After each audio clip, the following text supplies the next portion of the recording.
Hello movie lovers. Record బద్దలు కొడుతున్న game changer trailer ఇప్పటికీ 50 మిలియన్ దగ్గరలో ఉంది తెలుగు వర్షన్. అటు హిందీ, తమిళ్, మలయాళం పక్కెట్టని. ఈసారి డైలాగ్స్ గురించి మాట్లాడుకుందాం డీటెయిల్గా. సో, కడుపు నిండా 100 ముద్దలు తినే ఏనుగు ఒక్క ముద్ద వదిలిపెడితే పెద్దగా దానికి వచ్చే నష్టం ఏమీ లేదు. అంటే 100 ముద్దలు అంటే పొలిటికల్ ఇటు ఎమ్మెల్యేలు కానీ, సీఎంలు కానీ, కార్యకర్తలకు కానీ. సో, బస్తాలు బస్తాలు బియ్యాలు పట్టుకుపోతారు, బస్తాలు బస్తాలు అమ్మేస్తారు పక్క రాష్ట్రాలకు. సో, 100 ఏనుగులు. సో, ఒక కడుపు నింపే ముద్ద కోసం 100 ముద్దలు తినే ఏనుగు.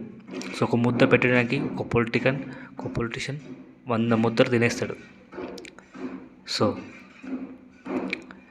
అంటే ఈ లెవెల్లో ఉందన్నమాట. సో, కానీ అదే 1,00,000 జీవాలకి ఆహారం. నేను మీ దగ్గర అడిగేది కూడా ఆ ఒక్క ముద్ద మాత్రమే. కలెక్టర్కి ఆకలి వేస్తుందట, ఒక ముద్ద అన్నం అడుగుతున్నాడు.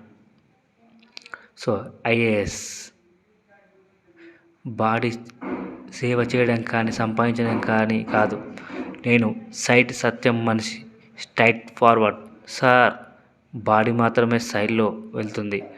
ఎవరైనా మీ భార్యని కొన్ని సెకండ్స్ గుచ్చి చూస్తాడు.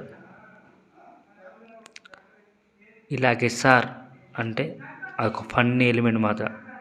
సో, గుచ్చి చూస్తారన్న మీ వైఫ్ని అంటే ఒక ఫన్నీ జోన్ నడుస్తుంది. సో, ఇక స్ట్రైట్ ఫార్వర్డ్ అంటే ఇటు పోలీస్ ఆఫీసర్, ఇటు ఐఏఎస్ కలెక్టర్ రేంజ్లో ఉంటాడు. సో, ఇటు పొలిటికల్గా అప్పన్నగా అసలు నెక్స్ట్ లెవెల్ అన్నమాట. సో, ఇంకోటి, అవును సార్, నాకు సెట్ అవుట్. ఒక మంచి జరగాలంటే వీళ్ళ తరబడు ఎదురు చూడకూడదు. మామ ఒప్పుకో. బొబ్బిలి మోపి దేవి అనే నేను ఆంధ్రప్రదేశ్ ముఖ్యమంత్రిగా దైవ సాక్షిగా ప్రమాణం చేస్తున్నాను.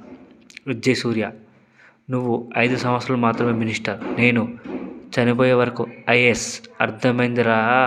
అర్థమైందా? రాసివ్వరా. రానా? ఏయ్ రాకీ రా. సార్కి సారై ఏం చేశారా వాడు? I'm unpredictable. సో, ఈ రేంజ్ డైలాగ్స్ ఉన్నాయన్నమాట. ఇటు ఎమ్మెల్యేకున్న ఒక కామన్ మ్యాన్ జరిగే కథ.